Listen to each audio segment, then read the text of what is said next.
the Spirit that moved on the face of creation, may the Spirit that fell on the disciples of John, may the Spirit that was poured out on Jesus be poured out on us this day. Amen.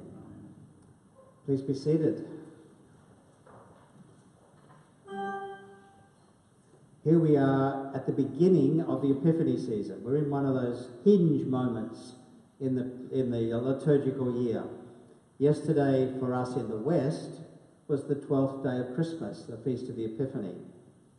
At midnight, or a little bit before midnight in Bethlehem, the Greeks were gathering with their patriarch, along with a few other people there from the Anglicans and others, masses of pilgrims from all around the Orthodox world to begin their celebration of Christmas, which for them is today, the day after the Epiphany.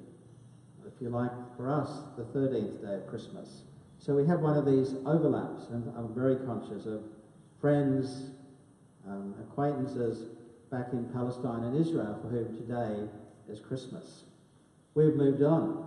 For us, Christmas is behind us. You'll notice the Holy Family has packed up and gone back into the attic in the cottage. They'll be back later in the year. And we begin the journey into what we have to learn and do in the year ahead. The Sundays between Epiphany and Ash Wednesday, that kind of season which is mostly green except for today, it's called the Epiphany season or Epiphany tide in old language. An epiphany is a fancy Greek word that means revelation, making something revealed, making it uncovered and plain. So what we're thinking about through Epiphany, what I hope we will be doing in the different sermons on the Sundays for Epiphany, is to reflect on some of the different ways in which we encounter God among us. The God who comes to us in creation, the God who comes to us in the person of Jesus, and the God who comes to each of us in different ways. And we'll reflect on some of those in the Sundays ahead between now and Ash Wednesday. The first of the Sundays of Epiphany, or the first Sunday after the Epiphany, if you like, is traditionally devoted to the baptism of Jesus. And it's a major festival in the life of the church. More importantly, of course, it marks a very significant moment in the life of Jesus. For pilgrims who have an opportunity to go to the Holy Land, to go down to the River Jordan, which is less than the width of the nave. One side is Israel, the other side is Jordan.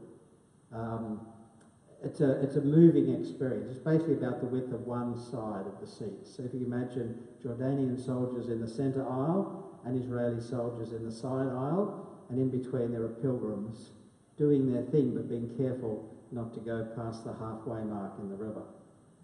And it's for almost everybody who goes there, it's a significant place.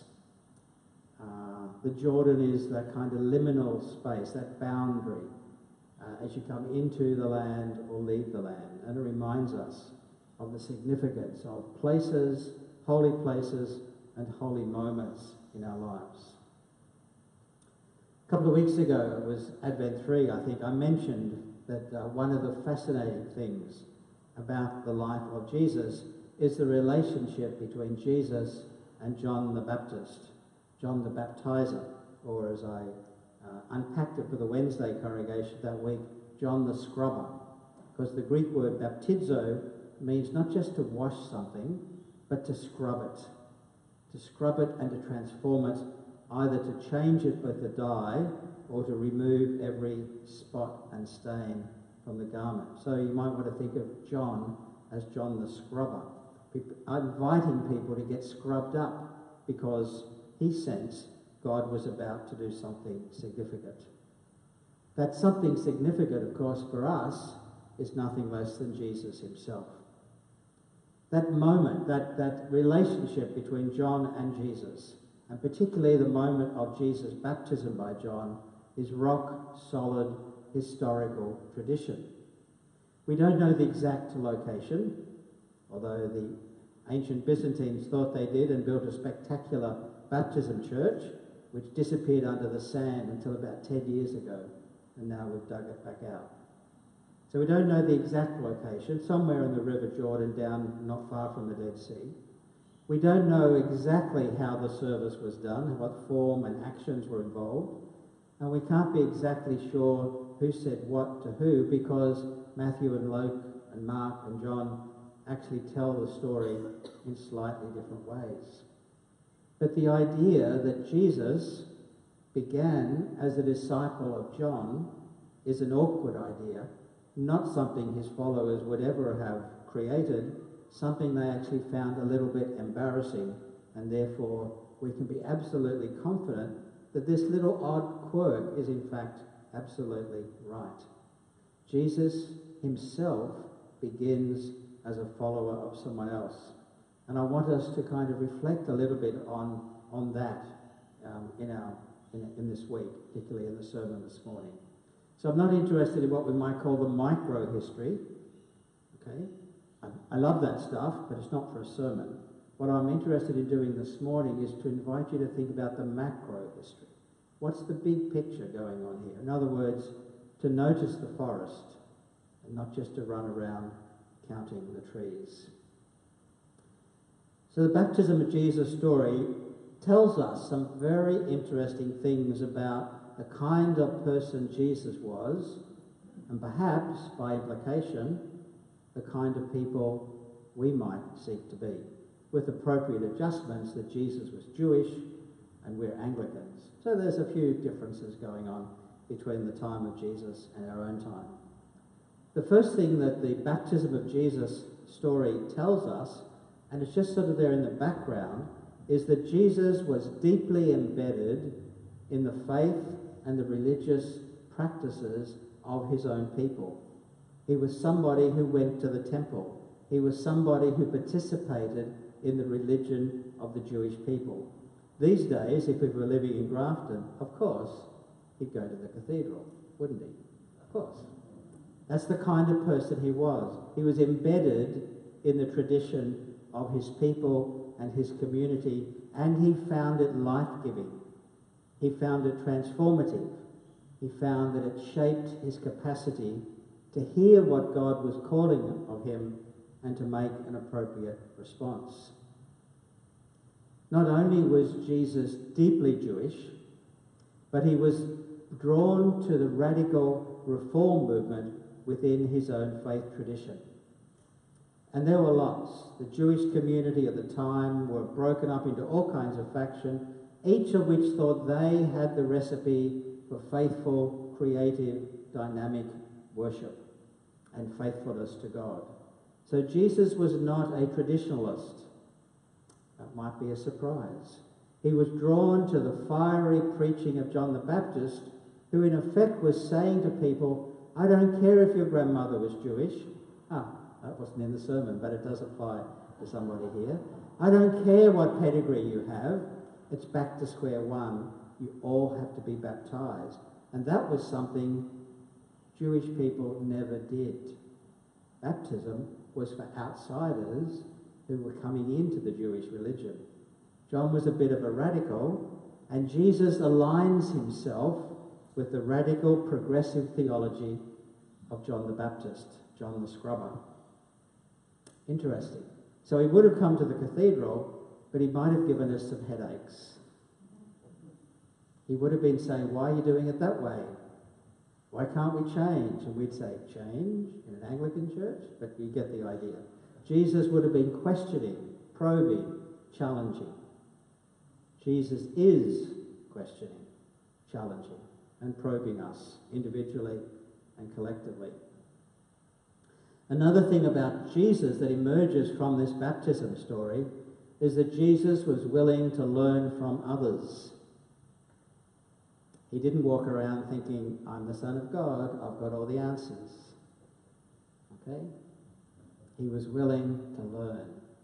He was willing to be somebody else's student.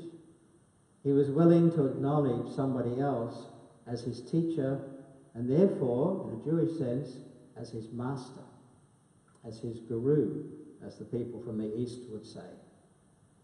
This wasn't the only time. There's a wonderful story later in Mark's Gospel and Matthew's Gospel. Luke cuts it out because it was a bit embarrassing for him, where Jesus also learns a lesson from a Lebanese mother with a sick daughter. And he gets a masterclass in God's compassion, being wider than just the Jewish people.